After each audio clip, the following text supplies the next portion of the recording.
നമസ്കാരം, എല്ലാവർക്കും ഷെർലീസ് മൈക്രോ കിച്ചണിലേക്ക് വീണ്ടും സ്വാഗതം. ഇന്ന് നമ്മൾ പ്രിപ്പയർ ചെയ്യുന്നത് ശർക്കര വരട്ടിയാണ്.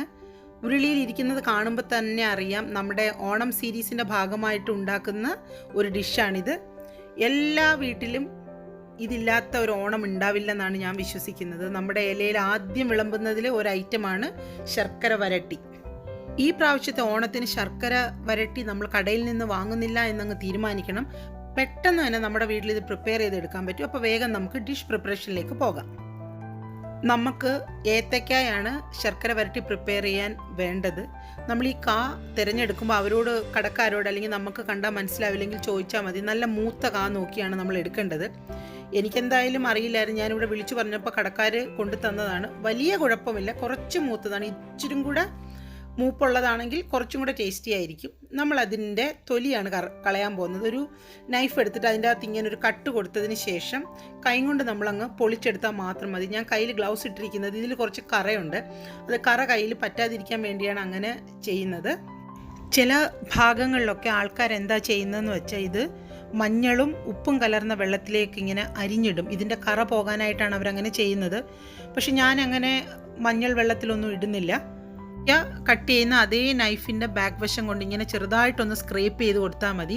അപ്പം ഈ ഏത്തക്കയുടെ പുറം ഭാഗത്തുള്ള ആ ഒരു കട്ടിയും അഥവാ ഇനി വല്ല കറയൊക്കെ ഉണ്ടെങ്കിൽ അങ്ങ് പൊക്കോളും. ഇനി ഈ ഏത്തക്ക നമുക്ക് രണ്ടായിട്ടൊന്ന് കട്ട് ചെയ്തെടുക്കാം. അതിനുശേഷം ചെറിയ ചെറിയ പീസായിട്ട് കട്ട് ചെയ്തെടുക്കണം. ചില ഭാഗങ്ങളിലൊക്കെ ആൾക്കാർ ചരിച്ചാണ് കട്ട് ചെയ്യുന്നത്. അങ്ങനെ നീളത്തിൽ കട്ട് ചെയ്യണമെങ്കിൽ നിങ്ങൾക്ക് അങ്ങനെ ചെയ്യാം. ഞാനിപ്പോൾ ഇങ്ങനെയാണ് ഇവിടെ കട്ട് ചെയ്യുന്നത്. എങ്ങനെ കട്ട് ചെയ്താലും ഒരുപോലെ കട്ട് ചെയ്തെടുക്കാൻ ശ്രദ്ധിക്കണം. എന്നാൽ മാത്രമേ ഫ്രൈ ചെയ്യുമ്പോൾ നമുക്ക് ഒരുപോലെ എല്ലാം നല്ലതുപോലെ കുക്കായി കിട്ടുകയുള്ളൂ. ഇനി നമുക്കിത് ഫ്രൈ ചെയ്തെടുക്കാം. ഞാൻ ഇതിലേക്കൊരു 1/4 ടീസ്പൂൺ മഞ്ഞൾപ്പൊടി ഇങ്ങനെ കലർത്തിയിട്ടുണ്ട്. അത് ആ ഏത്തക്കായ്ക്കൊരു ചെറിയ കളറൊക്കെ കിട്ടാൻ വേണ്ടിയിട്ടാണ്.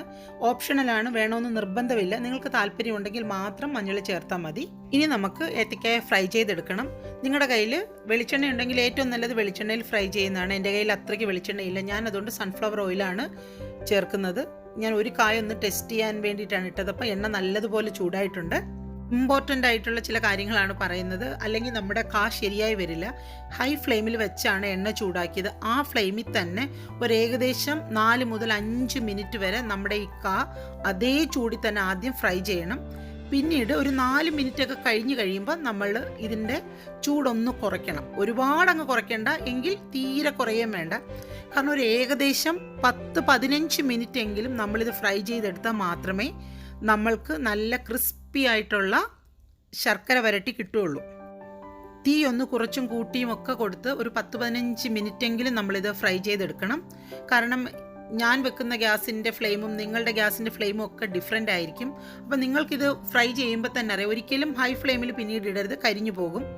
ഇത് ശരിയായോ ഇല്ലയോ എന്ന് നമ്മൾ മനസ്സിലാക്കുന്നത്, നമ്മളിത് ഫ്രൈ ചെയ്ത് അവസാനമൊക്കെ ആകുമ്പോൾ ഇതിൽ നിന്ന് ഒരു പീസ് എടുത്തിട്ട് നമ്മളൊന്ന് ചെറുതായിട്ടൊന്ന് ഒടിച്ച് നോക്കണം. അപ്പോൾ ഈസി ആയിട്ട് അതങ്ങനെ അങ്ങ് ഒടിഞ്ഞു വരുന്നെങ്കിൽ നമുക്ക് മനസ്സിലാക്കാം നമ്മുടെ ഏത്തക്കായ കറക്റ്റ് പാകമായിട്ടുണ്ടെന്ന്.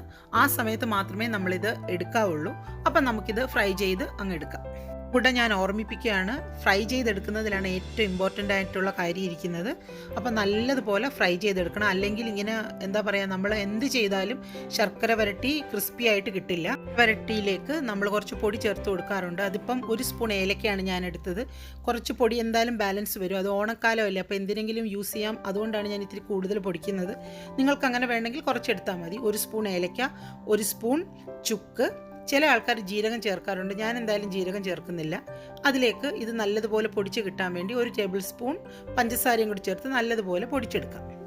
ഈ 3 ഏത്തക്കായ്ക്ക് ഈ 2 കട്ട ശർക്കര മാത്രം മതിയാകും. ഇപ്പോൾ ഇങ്ങനെയാണല്ലോ ശർക്കര വരുന്നത്. 1/2 കിലോയുടെ പാക്കറ്റ് മേടിച്ചപ്പോൾ 5 പീസ് ഉണ്ടായിരുന്നു. അതിൽ നിന്ന് 2 എണ്ണമാണ് ഞാൻ എടുത്തത്. ഏകദേശം ഒരു 200 ഗ്രാം കാണും ഈ ശർക്കര. ഇനി അതിലേക്ക് 1/2 കപ്പ് വെള്ളമാണ് ഞാൻ ചേർത്ത് കൊടുത്തത്. ഇനി കുറച്ചും കൂടെ വെള്ളം ചേർക്കാം. ഇത് 1/2 കപ്പില്ല, ഒരു 1/4 കപ്പ് വെള്ളവും കൂടെ ചേർക്കാം. അപ്പം 3/4 കപ്പ്. അതിനുശേഷം ഇതൊന്ന് നമുക്ക് ഗ്യാസിൽ വെച്ചിട്ട് ഒന്ന് തിളപ്പിച്ചെടുക്കാം. അപ്പോഴത്തേക്ക് ഈ ശർക്കര നല്ലതുപോലെ ഇങ്ങനെ ഉരുകി വരും. അതിനുശേഷം ഇതൊന്ന് അരിച്ചെടുക്കണം. കാരണം എന്തായാലും കുറച്ച് ഈ ശർക്കരയിൽ കുറച്ച് കട്ടയും കല്ലും ഒക്കെ ചിലപ്പോൾ കാണാൻ സാധ്യതയുണ്ട്. അധികമൊന്നും ഇല്ലായിരുന്നു, എന്നാലും കുറച്ച് കല്ലൊക്കെ ഉണ്ട്. അപ്പം നമ്മളതൊക്കെ മാറ്റിയതിന് ശേഷം ഇതിനെ ഒന്ന് നമ്മളുടെ ശർക്കര വരട്ടിക്ക് ആവശ്യമായ രീതിയിലൊന്ന് ചൂടാക്കിയെടുക്കാം. ശർക്കര ഇപ്പോൾ ഇവിടെ തിളച്ച് തുടങ്ങിയിട്ടുണ്ട്. ഈ ശർക്കര കുറേയും കൂടി തിളച്ച് വറ്റി വരണം. എന്നാൽ മാത്രമേ ശർക്കര നമ്മുടെ ശർക്കര വരട്ടിക്ക് ആവശ്യമായ രീതിയിൽ റെഡിയായി വരുള്ളൂ. അതായത് നിങ്ങൾക്കൊക്കെ അറിയാമായിരിക്കും, ഒരു നൂൽ പരുവം എന്നാണ് ഇതിനെപ്പറ്റി പറയുന്നത്. അതായത് ശർക്കര ഒന്ന് വറ്റി വന്നതിന് ശേഷം നമ്മൾ തവിയിലൊന്ന് എടുത്തതിന് ശേഷം ഒന്ന് നമ്മുടെ 2 കൈവിരലിൻ്റെയും ഇടയിൽ ഒരു തുള്ളി വെച്ചിട്ട് നോക്കുമ്പോൾ ഒരു നൂല് പോലെ കിട്ടും. അതാണ് ഇതിൻ്റെ പാകം. ഇവിടെ ശർക്കര വെള്ളമൊക്കെ വറ്റി ഒരു നൂൽ പാകമായിട്ടുണ്ട്. ഇനി ഇതിലേക്ക് നേരത്തെ മാറ്റി വെച്ചിരിക്കുന്ന ഏത്തയ്ക്ക ഫ്രൈ ചെയ്തതാണ് ഇട്ട് കൊടുക്കാൻ പോകുന്നത്. ഞാനൊരു കാര്യം പറയാൻ മറന്നുപോയായിരുന്നു നേരത്തെ. ഈ ഏത്തയ്ക്കായുടെ ചൂട് പോയതിന് ശേഷം മാത്രമേ നമ്മൾ ഈ ശർക്കരയിലേക്ക് ചേർത്ത് കൊടുക്കാൻ പാടുള്ളൂ. ഏകദേശം ഒരു 1.5-2 മണിക്കൂർ ഇരിക്കുമ്പോൾ ഇതിൻ്റെ ചൂടൊക്കെ ഒന്ന് മാറിക്കിട്ടും. അതിനുശേഷം മാത്രമാണ് നമ്മളിങ്ങനെ ഈ ശർക്കരയിലേക്ക് ചേർത്ത് കൊടുക്കുന്നത്. ശർക്കരയിൽ കിടന്ന് ഒരു 1-2 മിനിറ്റ് നമ്മുടെ ഏത്തയ്ക്കായ ഒന്ന് കുക്ക് ചെയ്യാം നമുക്ക്. അതിനുശേഷം പെട്ടെന്ന് തന്നെ നമ്മൾ ഫ്ലെയിം അങ്ങ് ഓഫ് ചെയ്യണം.